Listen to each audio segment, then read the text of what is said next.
What's up, HELLRAISERS? Welcome back to yet again another movie review, and we made it to A Nightmare on Elm Street Part 2, Freddy's Revenge. This here is the strangest chapter in the entire franchise, at least in my own opinion. Now, before I give you a plot on what this movie is about, just let me say this here. This is going to be a very controversial review. I was supposed to review this a long time ago, but I have been hesitating to review The Nightmare on Elm Street because of this specific chapter.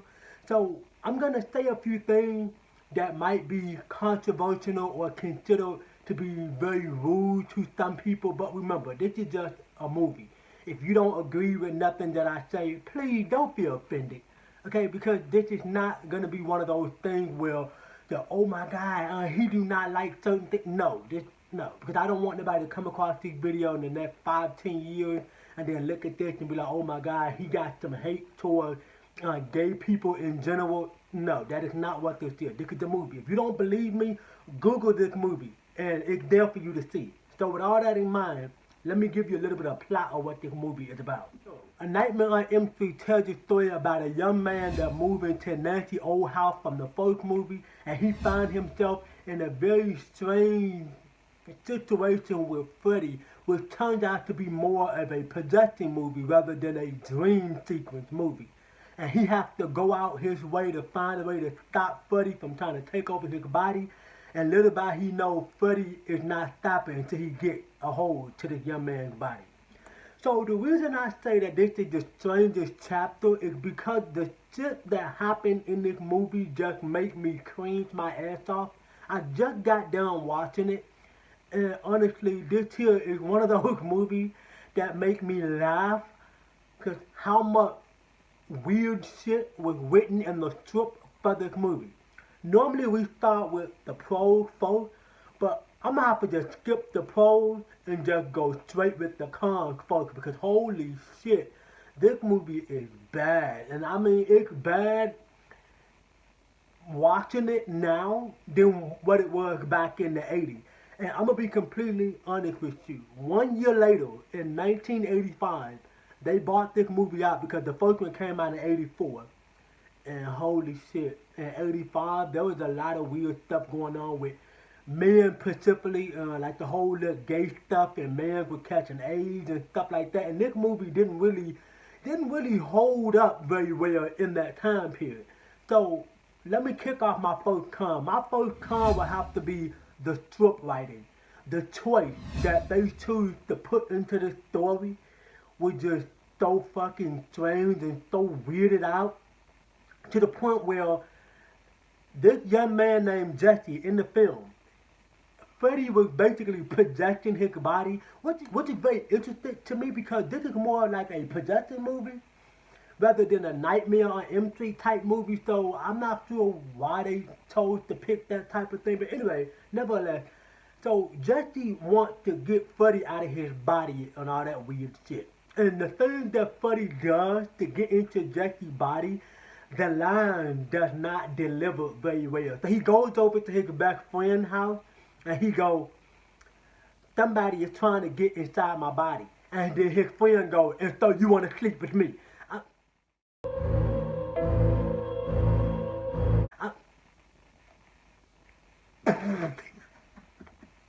Okay, like I said, this shit is weird. Then there's another scene, which is probably the weirdest one in the whole fucking chapter, excuse me. I'm getting so worked up about this. Is the coat.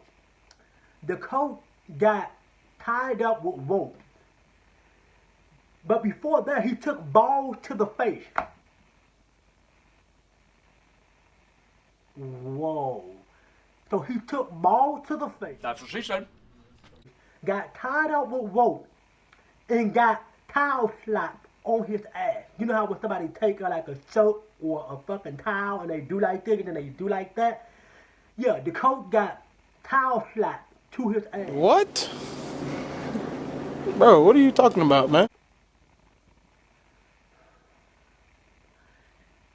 This movie is so bad, it's not even good. Honestly, I'm just gonna give my grade before I get to the pro. My grade for this movie is gonna have to be a D-. It's because of the script writing, the dialogue, the shit that happened in the movie with the coach taking balls to the face and getting towel slapped on his ass. And then another con I forgot to mention is that what was the whole point of the bird? I don't understand, because remember, Freddy had the power to manipulate dreams. So why is it that Freddy was doing stuff in the real world? See, this is where this movie messed up at. Another con for you is that this movie was bringing Freddy out of the dream world and giving him powers in the real world. Freddy can't do that. Freddy is not supernatural outside the dream world.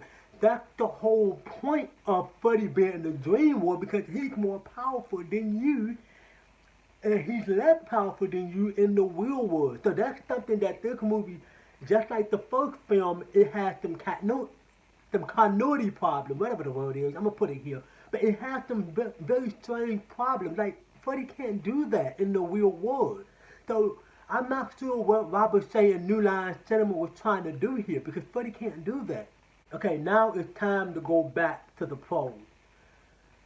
I didn't give my pros, but there are some good things to say about this movie. Number one, the best thing is the makeup on Robert Englund's face. I think that they nailed that completely. Originally, they were going to go with a complete different guy, and then they started performance of it, and they was like, hell no, let's get Robert Englund back.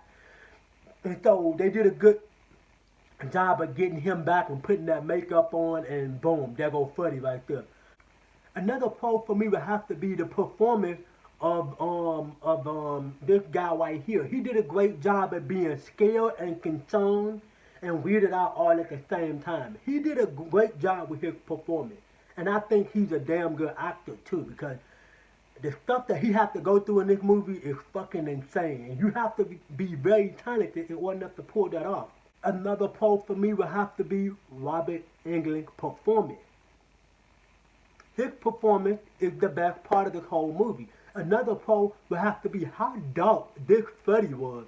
This is by far my favorite Freddy in terms of how dark he was. He was sinister, he was creepy, he was on edge. And this is exactly what you want when it comes down to Freddy. You want Freddy to be creepy and dark. And this Freddy right here should have been the Freddy that we kept throughout the entire fucking franchise. We'll get to that in further sequels of the fucking movie. My overall thought is that A Nightmare on Elm Street Part 2, Freddy's Revenge, despite the fact that I'm not very, very high on this movie because of all the weird things that I just said in my con, but the movie is not all bad, you know. Like I said, don't take this the wrong way, but I don't like the movie because of the whole social messages behind the movie. You know, back in the day, they were trying to say, oh, no, this is not no social commentary type of movie. This is not no gay movie or anything like that. Like, dude, yes it is. You can tell by watching the movie. Like, come on. But like I said, the movie knows what it is all these years later, and a lot of people appreciate the movie. Now, don't get me wrong, I appreciate the film, but it's not my best movie to watch out of the entire franchise. Don't be surprised where I place this on my ranking, though. So that's going to wrap up today's Pacific review. If you want to get in touch with me, remember, all my social media links will be in the description down below. And I hope to catch you Hellraisers in my next video. Don't forget, stay creepy, stay spooky, and I'll see you in the next review. Peace.